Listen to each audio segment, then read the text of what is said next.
तहरीक इंसाफ को इस्लामाबाद में हकीकी आज़ादी मार्च की इजाज़त मिलेगी या नहीं। इस्लामाबाद हाई कोर्ट ने फैसला महफूज कर लिया। एहतजाज आपका हक है, लेकिन शहरियों के हकूक़ का भी ख्याल रखना होगा।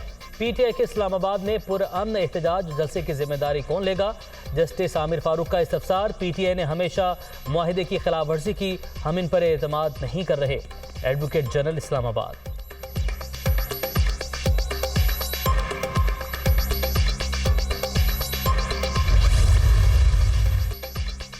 तहरीक इंसाफ को इस्लामाबाद में जलसे की इजाज़त सिर्फ एक दिन के लिए होगी। स्टेज पर 12 अफराद कौन होंगे पहले बताना होगा। लाउड स्पीकर का इस्तेमाल ममनू होगा।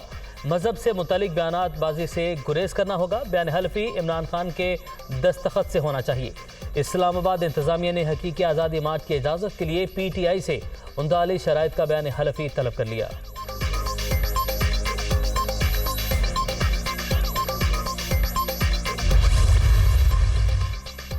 इस्लामाबाद इंतजामिया ने पीटीआई के श्रीनगर हाईवे पर जलसे और धरने की मुखालफत कर दी। तहरीक इंसाफ को रवात मवेशी मंडी पर जलसे की पेशकश। एडवोकेट जनरल के जरिए तहरीरी जवाब इस्लामाबाद हाई कोर्ट में जमा।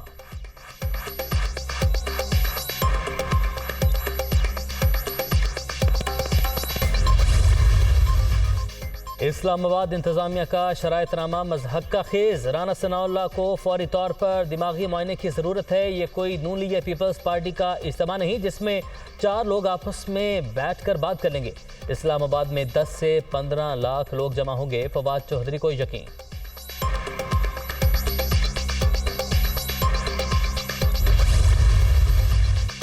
इमरान खान कान खोलकर सुन लें, आम इंतखाबात मुकर्ररा वक्त पर होंगे। तमाम हालात बेहतरी की जानिब जा रहे हैं। इंतशार, फसाद और मईशत की तबाही सिर्फ कंटेनर पर हो रही है।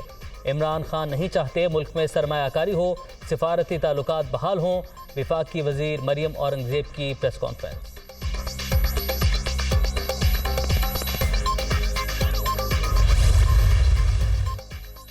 तहरीक इंसाफ के लॉन्ग मार्च का 7वां रोज। इमरान खान कंटेनर पर सवार। काफिला कोट खजरी वजीराबाद से अगली मंजिल की जानिब रवां दवां। सिक्योरिटी के सख्त तरीन इंतजाम।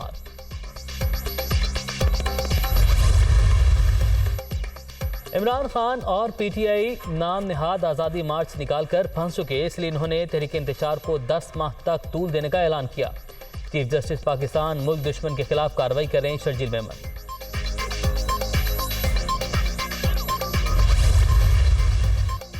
24 अरब की मनी लॉन्ड्रिंग का मामला। तलबी के नोटिस के खिलाफ दरख्वास्त। लाहौर हाई कोर्ट ने नैब को मोनस इलाही और उनकी फैमिली को हिरासत करने से रोक दिया। नैब और दीगर फ्रीकैन को नोटिस जारी, जवाब तलब।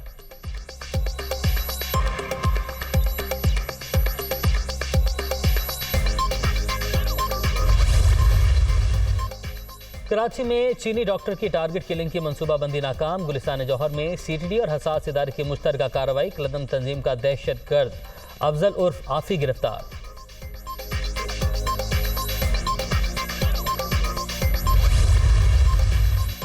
और मगरबी हवाओं का सिलसिला कल से मुल्क में दाखिल। जुमे से 7 नवंबर तक बारिशों की पेशगोई। बालाई और पहाड़ी इलाकों में बर्फबारी मुतवक्के। तेज बारिशों के बाइस खैबर पख्तूनख्वा, गिलगित बल्तिस्तान और आज़ाद कश्मीर में लैंडस्लाइडिंग का खतरा।